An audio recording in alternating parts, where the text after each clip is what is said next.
Digital প্ল্যাটফর্মে audience track করে বিজ্ঞাপন দেওয়া যায়, কিন্তু ট্রেডিশনাল বিলবোর্ড বিজ্ঞাপনে কি এই ট্র্যাক করা সম্ভব? ঠিক এমনই একটি সমস্যার সমাধানেই আমরা স্কয়ার টয়লেট্রিজের জন্য ডেটা অ্যানালিটিক্স ব্যবহার করে ডেটা ড্রিভেন বিলবোর্ড প্লেসমেন্ট চালু করেছি। সে কারণে প্রথমেই আমরা স্কয়ারের টয়লেট্রিজের বিভিন্ন ব্র্যান্ডের বিজ্ঞাপন আছে এমন 50টি বিলবোর্ড নির্বাচন করি এবং তার 200 মিটারের মধ্যে থাকা সকল মানুষকে টার্গেট করে জিএসপির মাধ্যমে 10 দিন ব্যাপী জিরো ক্যাল ব্র্যান্ডের ব্যানার অ্যাড সার্ভ করে ক্যাম্পেইন করি।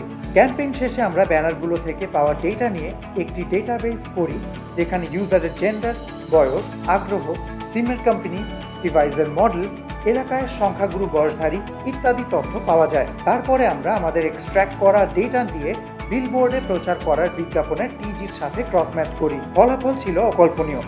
যেমন পূর্বাচলের কাঞ্চন ব্রিজের বিলবোর্ড এলাকায় ম্যানুয়াল ডেটা দেখাচ্ছিল যে এটি মূলত পুরুষ এবং 18 থেকে 30 বছর বয়সী অধ্যুষিত এলাকা।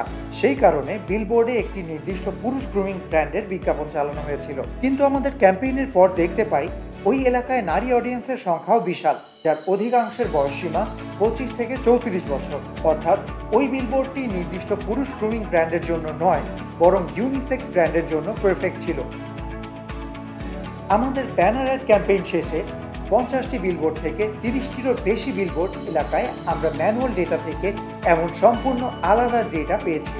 আমরা প্রায় 7.5 মিলিয়ন ইমপ্রেশন পাই, যা সেই বিলবোর্ডগুলোতে প্রচার হওয়া ব্র্যান্ডের বিজ্ঞাপন সম্পর্কে আমাদের মানসিকতা বদলে দেয়।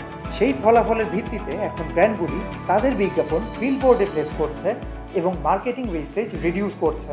বর্তমানে প্রত্যেক 3 মাস পর পর বিলবোর্ডে অ্যাড দেওয়া অঞ্চলগুলিকে লক্ষ্য করে ব্যানার অ্যাড সার্ভ করে ক্যাম্পেইন চালানো আমাদের জন্য নিয়মিত রুটিন হয়ে দাঁড়িয়েছে।